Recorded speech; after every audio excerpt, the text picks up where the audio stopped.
Good morning. Today we'll start lesson number 3, that is circle. We know definition of circle. You have learned definition of circle. You have learned about radius, diameter, chords, tangent, secant, and some theorems about circles also in previous year.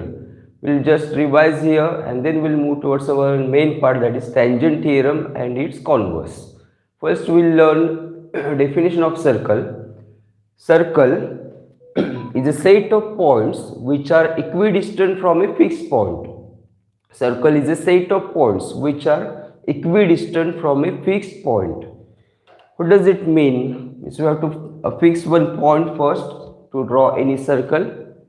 We have to fix one point first and then by using compass, by taking fixed distance or equal distance, we'll draw circle like this. Now circle is a set of points. This set of points means there are infinitely many points here, and this set of points which are equidistant. Now these distances are same. Means all these points are at equal distance from this fixed point, equidistant from a fixed point, and that fixed point is called center of the circle. This fixed point is called center. It is denoted by symbol C or O. Any letter we can choose. Generally, we'll use C or O. This is called center of the circle, and this equal distance means this distance, this one is called radius of that circle. This equal distance is called radius. And in short, it is denoted by symbol small r. This equal distance is called radius and it is denoted by symbol small r. This is about basic concepts of circle. Then we know some more concepts about circle, that is about chord, tangent, secant, and some theorems also.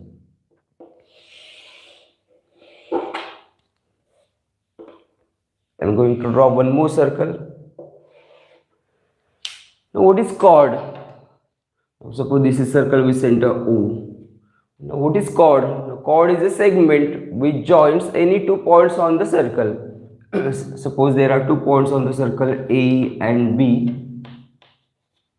Then the segment joining AB is nothing but chord. It is a segment joining any 2 points on the circle. Now segment AB is chord. Now there is one more chord, that is the biggest chord. Suppose AC.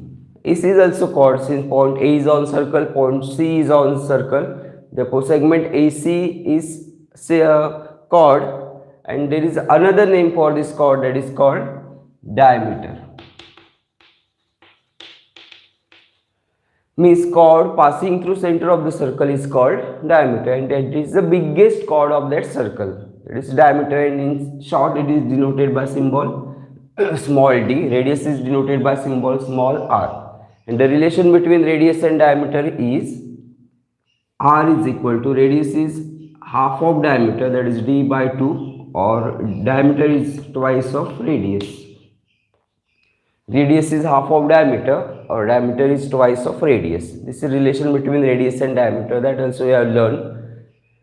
Then next point is one theorem or some theorems you have learned during previous year about the chord and perpendicular drawn from center of the chord, center of the circle. Now in this circle with center O, there is one chord given. And if I draw perpendicular from point O to that chord,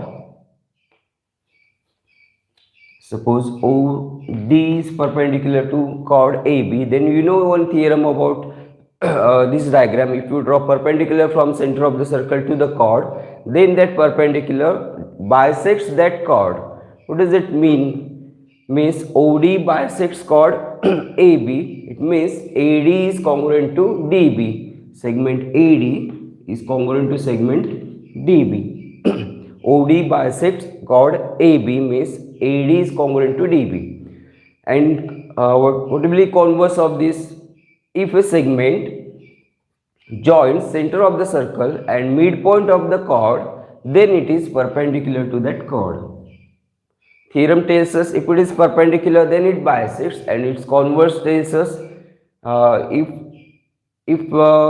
that point is midpoint, means if it bisects, then it is perpendicular. This also theorem you have learned during previous year.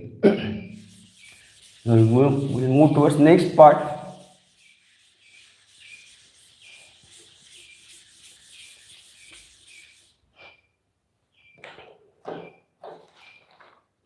Circles passing through 1, 2 or 3 points.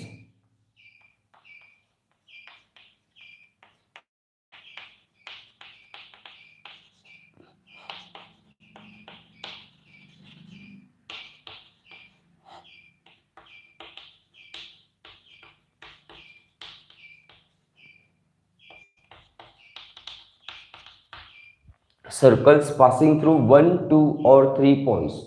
Suppose there is only one point, then how many circles can be drawn passing through this point? Suppose A. We'll try. Circles passing through point A. Suppose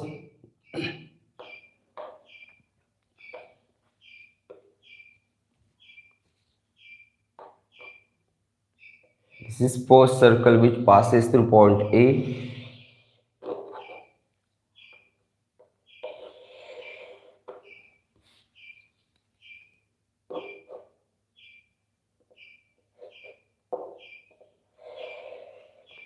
Then by taking another center, this is point A. By taking another center, changing radius, I can draw another circle.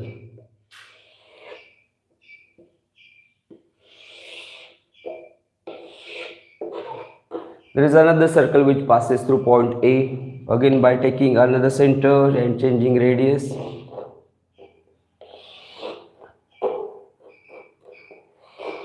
I can draw another circle like this. How many circles can be drawn passing through point A? Like this. We can draw infinitely many circles which passes through point A. Means if there is only one point, then infinitely circles can be drawn passing through that single point. Now, if there are two distinct points, then if there are two distinct points, suppose A and B, then how many circles can be drawn? For that, I'll join the segment AB first.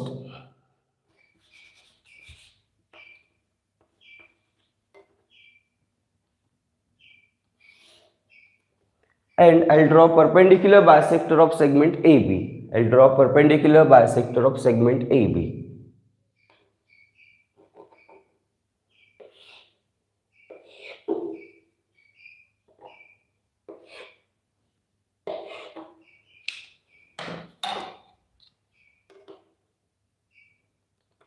It will be like this.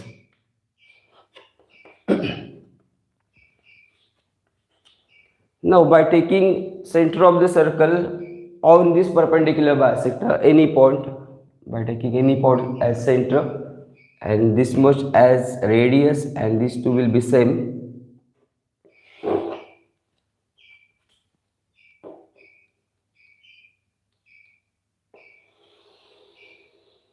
I can draw a circle like this which passes through point A and B. This is first circle. Again by changing center, suppose this point is center of the circle.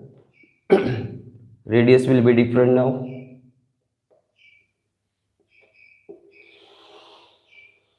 I can draw another circle which again passes through point A and B.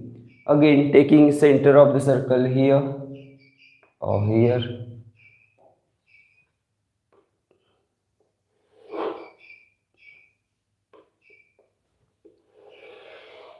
I can draw one more circle like this. How many circles can be drawn passing through these 2 points or these 2 distinct points A, B? That is, how many points are there on this perpendicular bisector? That is infinite. Therefore, by taking infinite centers, we can draw infinitely many circles passing through points A and B. We can draw infinitely many circles passing through distinct points A and B.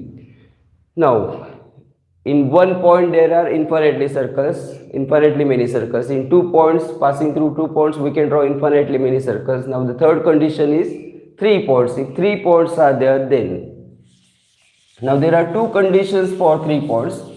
The 3 points are either non-collinear and the second condition is collinear. Suppose 3 points are non-collinear. Suppose A, B and C. Means these are not on a single line. Now passing through points A, B and C, will check how many circles can be drawn. For that I'll join AB, BC and AC. Means I'll draw triangle ABC.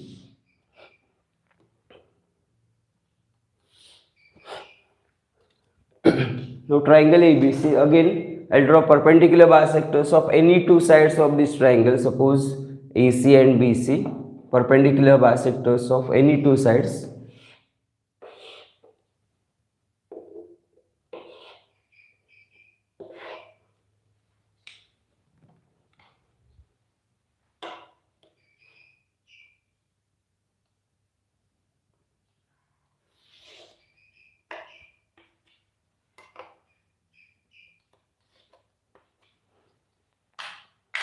Again perpendicular bisector of AC.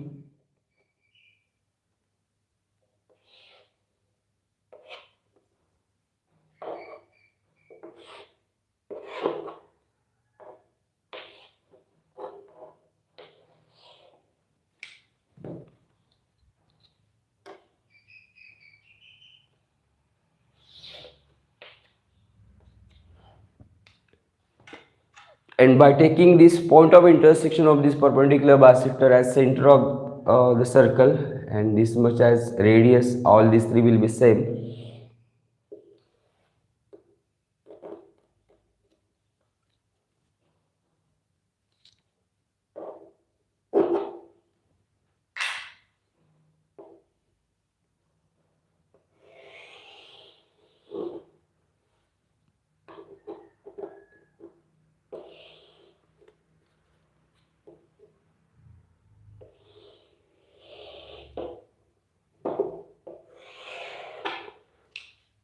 Means there is one circle which passes through points A, B and C, and there is one and only one circle which passes through three non-collinear points. That is, this is one and only one circle which passes through three non-collinear points. Now suppose there are three collinear points. Collinear points means the points which lies on a single line A, B and C. Now suppose there are three collinear points, then how many circles can be drawn passing through three collinear points? How many circles can be drawn passing through points A, B and C which are collinear? The answer is 0, or no circle can be drawn passing through A, B and C, since there is a line ABC or line AC or BC and there is no circle passing through this A, B and C or collinear points. Means no circle can be drawn passing through three collinear points, but there is only one circle can be drawn passing through non-collinear 3 points. Now we'll move towards the next part, that is tangent and secant.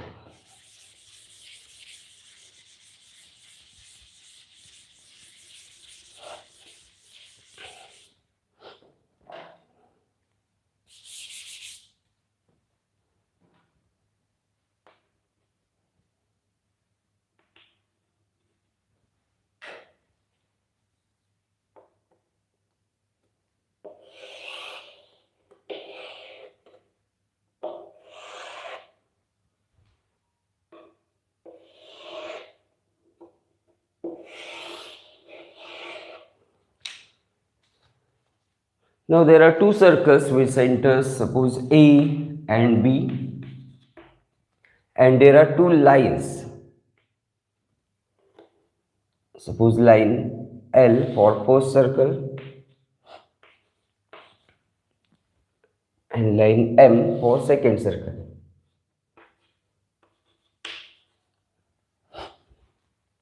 Now what is the difference between these two diagrams? There are two circles with centers A and B, and there are two lines, that is line L and line M. In first diagram, line L intersects the circle in one and only one point, that is suppose point D. And in second diagram, the line line M intersects the circle in two distinct points, suppose E and F. In first diagram, line L intersects or touches the circle in one and only one point, that is point D. In second figure, line M intersects the circle in two distinct points, that is points E and F. Now this line which intersects the circle in one and only one point is called tangent. There is one and only one common point between circle and line, that is tangent. This line is called tangent, which intersects the circle in one and only one point. It is called tangent, and this point D is called point of contact.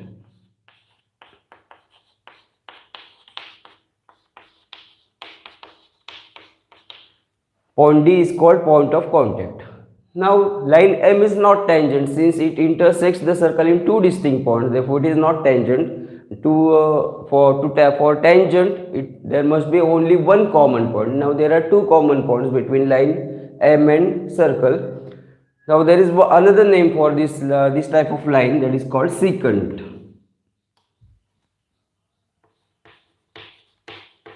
Line M is not tangent, it is called, or it is said to be secant, which intersects the circle in two distinct points. It is called secant. And if it intersects the circle in one and only one point, then it is called tangent, and the point of contact and that point which is common between these two, line and circle, is called point of contact.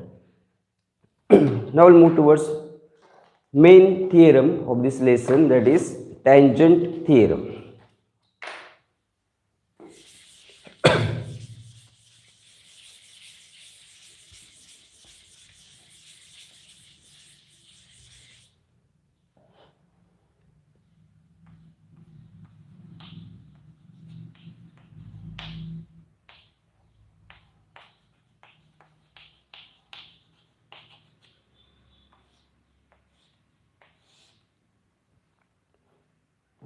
Statement of this theorem is a tangent at any point of a circle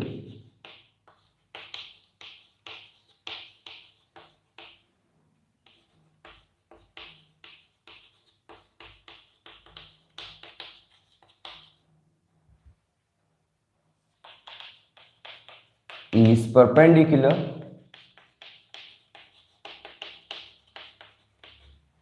to the radius at the point of contact.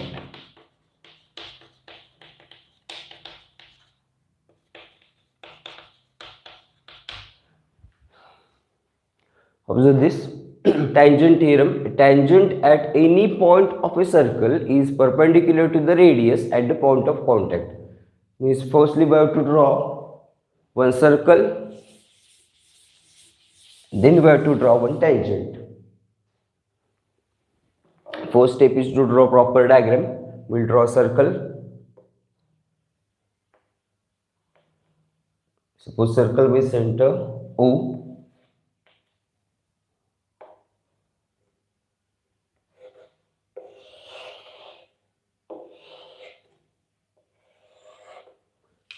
Then we have to draw tangent at any point of this circle. Suppose line L is tangent to the circle at point,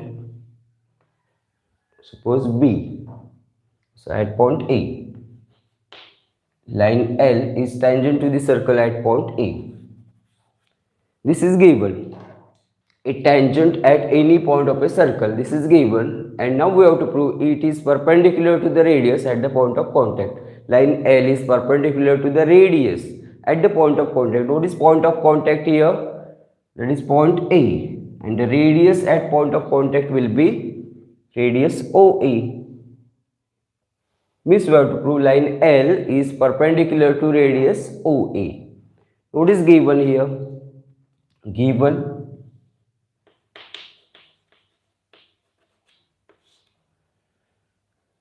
line L or in a circle with center O,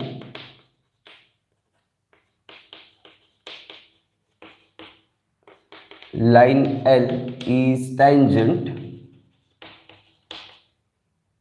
at point A. Line L is tangent at point A. And what is to prove? We have to prove this line L is perpendicular to radius OA. Line L is perpendicular to radius OA.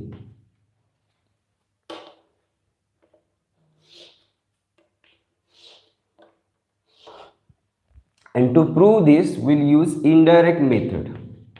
Proof. To prove this, we'll use indirect method. Means we'll assume this as the wrong. Means we'll start with wrong statement, and after this we'll get one big wrong statement. Means our assumption is wrong. Hence, this is correct.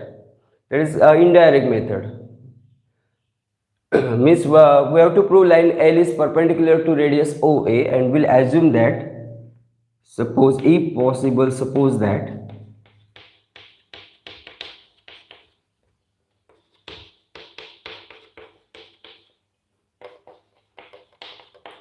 line L is not perpendicular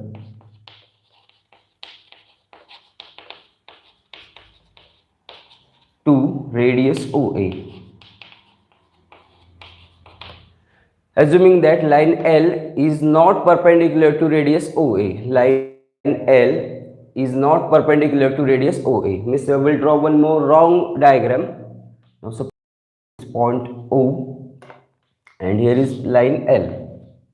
I am not going to draw a circle.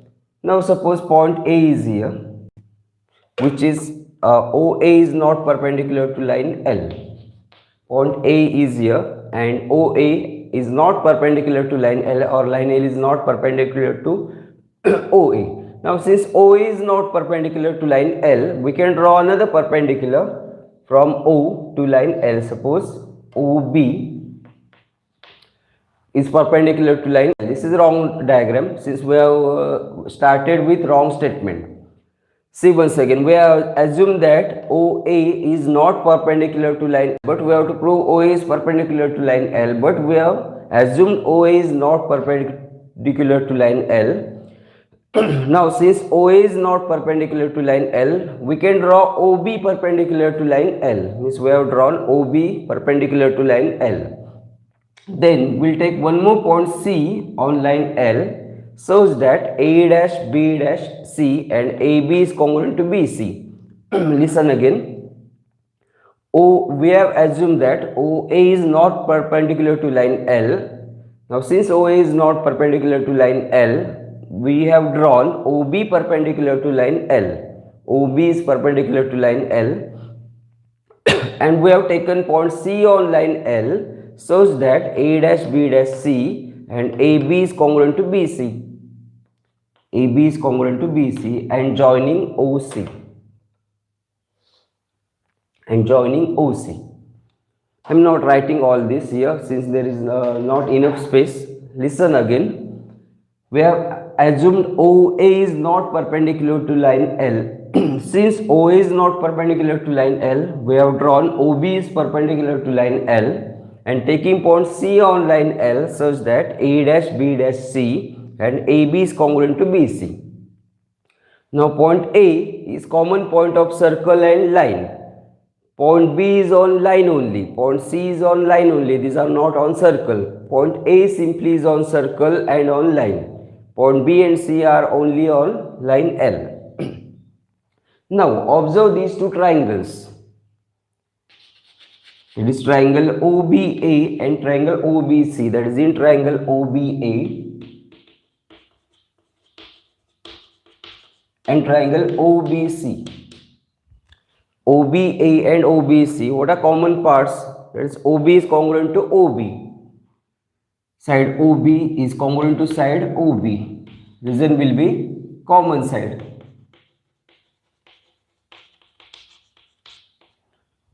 then AB is congruent to CB.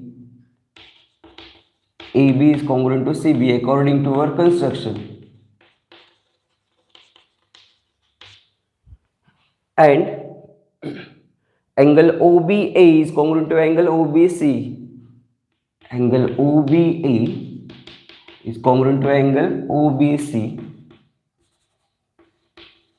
Reason each 90 degrees since OB is perpendicular to line L. OBA is perpendicular to angle OBC. Hence, triangle OBA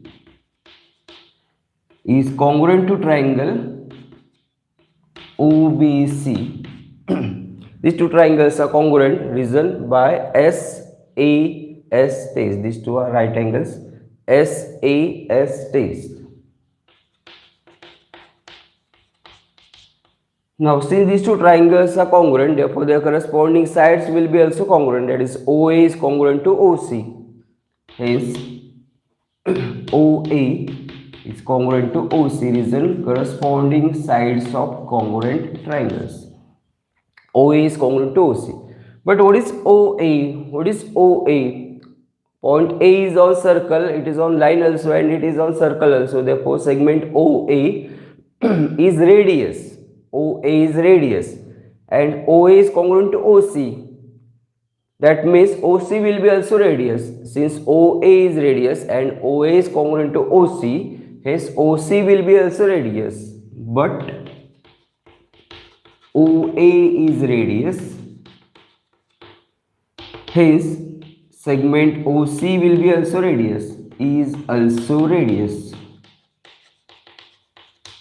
Since OA is congruent to OC, OA is radius and OA is congruent to OC, therefore OC will be also radius. What does it mean? Since OC is radius, where is point C? It is on circle. Since OC is radius, point C will be on circle. Hence point C is on circle. But we have taken point C on line L and we got point C on circle. Hence, point C is common point between circle and line. Point C is on circle that we got here, but point C is on line also. Since we have taken it is on line, and point C is on circle here we got. Therefore, point C is common point between line and circle. But there is one and only one common point between line and circle, that is point A. Since line L is tangent, point A is the only one common point between tangent and circle, that is point A that we have taken. But we got here another common point between circle and tangent, that is point C. Means we get here two different common points, that is A and C, to the circle and tangent, and which is contradiction to the definition of tangent, which is contradiction.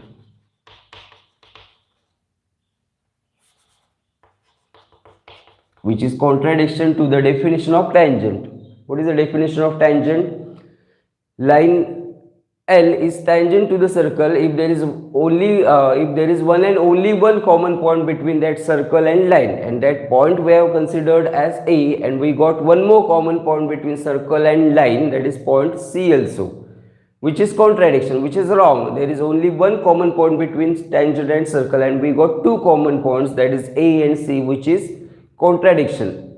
Contradiction means wrong statement or bigger wrong statement. And we got this wrong statement because of our wrong assumption. What is wrong then? Means line L is not perpendicular to radius OA is wrong. Means what is correct? That is line L is perpendicular to radius OA. Hence, line L is perpendicular to radius OA. Listen again. What is given? There is one circle with center O. There is one line given, line L, which is tangent to the circle at point A. Means point A is the point of contact. Means point A is common point between circle and tangent. A is the one and only one common point between circle and tangent. and there is radius OA, and we have to prove line L is perpendicular to radius OA. Line L is perpendicular to radius OA. And to prove this, we'll use indirect method, means we'll assume this as wrong, means we'll assume that line L is not perpendicular to radius OA. If possible, suppose that line L is not perpendicular to radius OA, means we have assumed wrong statement. Now, since OA is not perpendicular to line L, we have drawn OB perpendicular to line L. OB perpendicular to line L, and taking point C on line L such that A dash B dash C and AB is congruent to BC. A dash B dash C and AB is congruent to BC. Now, point C is on line L, and we have proved it on circle also. Now, in these two triangles, it is in triangle OBA and triangle OBC. OB is congruent to OB, that is common side. Then angle OBA is congruent to angle OBC, each 90 degree, and AB is congruent to CB, result construction. Hence, by SAS test, these two triangles are congruent. Hence, their corresponding sides are congruent, that is OA is congruent to OC. OA is congruent to OC, result corresponding sides of congruent triangles. But what is OA? OA is radius of that circle, and OA is congruent to OC, therefore OC will be also radius, and since OC is radius, therefore point C is on circle also. Means point C is on circle and it is on line L also. Hence point C is common point between line L and circle, and which is contradiction to the definition of tangent, since there is one and only one common point between tangent and circle, that is point A, and we got one more, that is point C, which is contradiction. Hence, our assumption is wrong, means line L is not perpendicular to radius OA is wrong. Hence, line L is perpendicular to radius OA. We'll move towards converse of this theorem, that is converse of tangent theorem.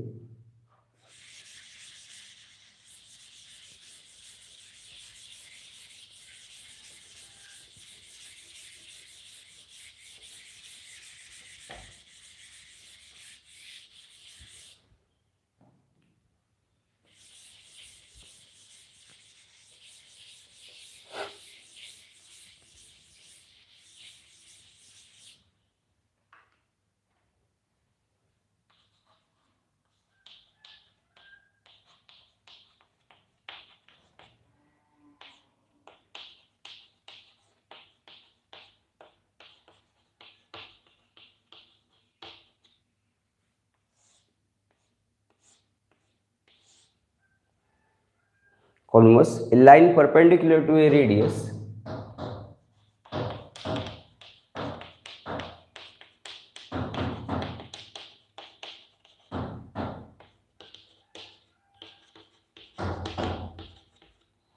at its point of contact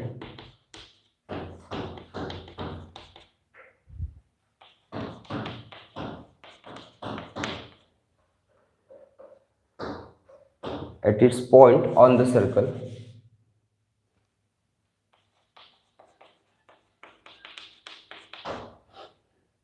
is a tangent to the circle.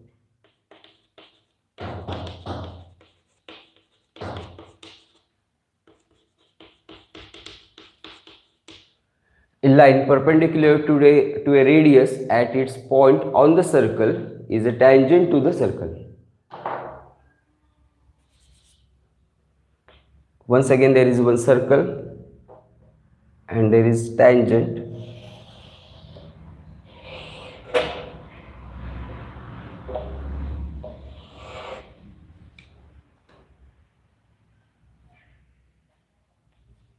Suppose circle with center O, and there is line L which is tangent to the circle. Suppose line L which is tangent to the circle at point A. Oh, sorry, it is not tangent.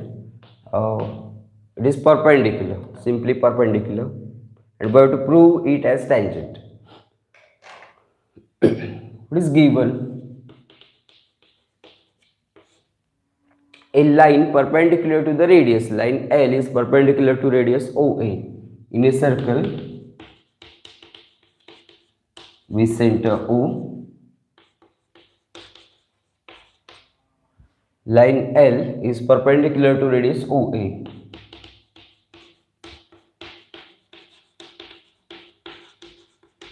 This much is given, and what is to prove? We have to prove this line L is tangent to that circle. Line L is tangent to this circle. To this circle with center O. And to prove line L as tangent, it is perpendicular, and we have to prove it as tangent. OA is perpendicular to line L, this is given, or line L is perpendicular to radius OA, this is given, and we have to prove line L is tangent to this circle. And to prove line L as tangent, we have to prove there is one and only one common point between circle and line, and that is point A. Means we have to prove no other point than A is common between circle and tangent. Now we'll take one more point on line L, suppose point B. We have taken one more point on line L, suppose point B. Now we have to prove point B is not on this circle. Then only point A is the common point between circle and line L, means line L is tangent. Listen again. To prove line L as tangent, we have to prove there is only one common point, or one and only one common point between circle and line L, that is point A. Means we have to prove no other point than A is common between circle and line. Now we have considered point B on line L, and we have to prove point B is not on the circle. Point B is not on the circle. Now join OB. Proof.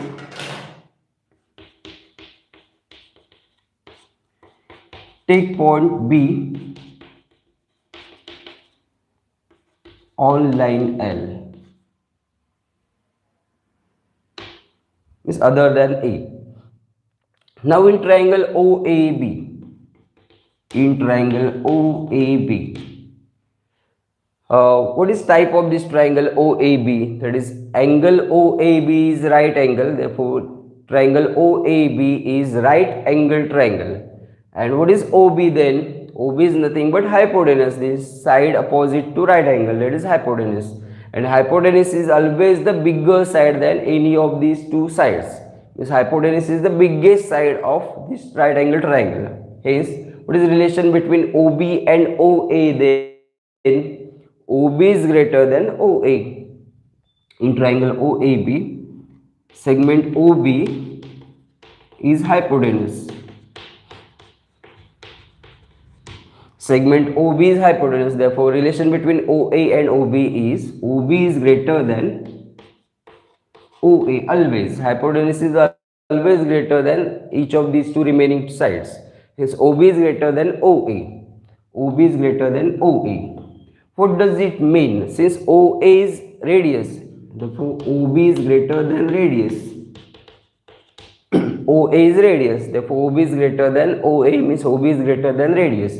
What does it mean? OB is greater than radius means where is point B? Is it on circle or outside the circle? Since OB is greater than radius, point B is not on the circle. Hence point B is not on the circle.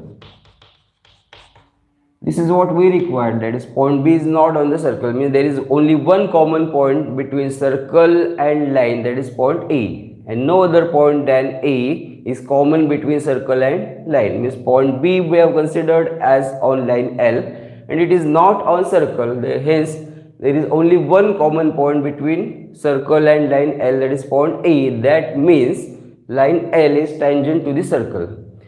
Means if you take any point closer to A, like this, suppose C, then OC will be again hypotenuse and OC is greater than OA. What does it mean? Point C is outside the circle, means point C is not on the circle. If you take point D here also, then OD will be greater than OA always.